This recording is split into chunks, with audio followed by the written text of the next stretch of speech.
So here's one thing that we might want to talk about, and that is before we started the recording, we started talking about as a CMO, we're being charged with much more commercial responsibilities and direct impact on revenue. Like our role is evolving and changing in a good way for all the right reasons. You mentioned in there that it shouldn't be like the voice of the customer shouldn't be the role of the CMO. I would have a question on that, which is who's in charge? Who's in charge of the voice of the customer? Where does that responsibility to actually bring it together, translate it so all the different departments in the company actually can act on it, right? It's not going to be sales. It's not going to be customer success because they're not actually talking to prospects. It's not operations. It's who is it?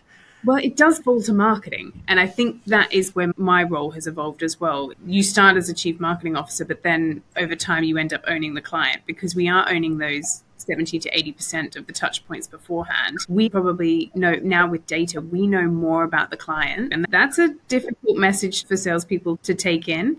And it has naturally fallen to marketing to basically be the person who collates the customer view and actually shares that and builds that into how we're going to improve it. And I talked a little bit about how it expands across. It's not just marketing, it's not just communications and our digital touch points. It's how we engage in the sales process and then also how we board clients. In addition, how we communicate in crisis, it's how we retain clients. So that customer experience goes into all elements of it. And how we do it here at Natixis Investment Managers is that marketing actually run the qualitative research, and then we work with each of the different business arms to build action plans to make sure that we're all forming towards that one common goal of making sure that the client is embedded. I think where it's really helpful on that side is that it's actually in the CEO's mission statement and vision, and it's in his, our 2030 strategic plan. I'll use the full terminology here. And making sure that you have that buy-in from the top is critical as well. So while it can be owned by marketing and it's driven by marketing at this point, it has to be given that sponsorship from the top. And I think that's probably the key thing. Without that support, it won't work. I just want to get your advice on something. I recently talked to a woman. She's a three-time B2B CMO. She's a chief value accelerator advisor for Goldman Sachs. Her perspective is that we have two very, very unique customers.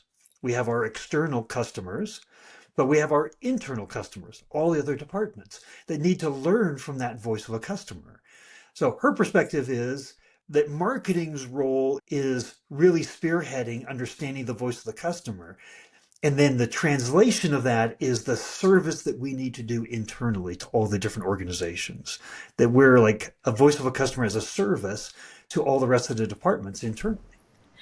So that I would definitely agree with. I think some of those departments don't have the opportunity to speak to customers or have that engagement one-to-one with customers. So there is a critical role for marketing there to make sure that voice is being heard and making sure that feedback is reaching the relevant teams.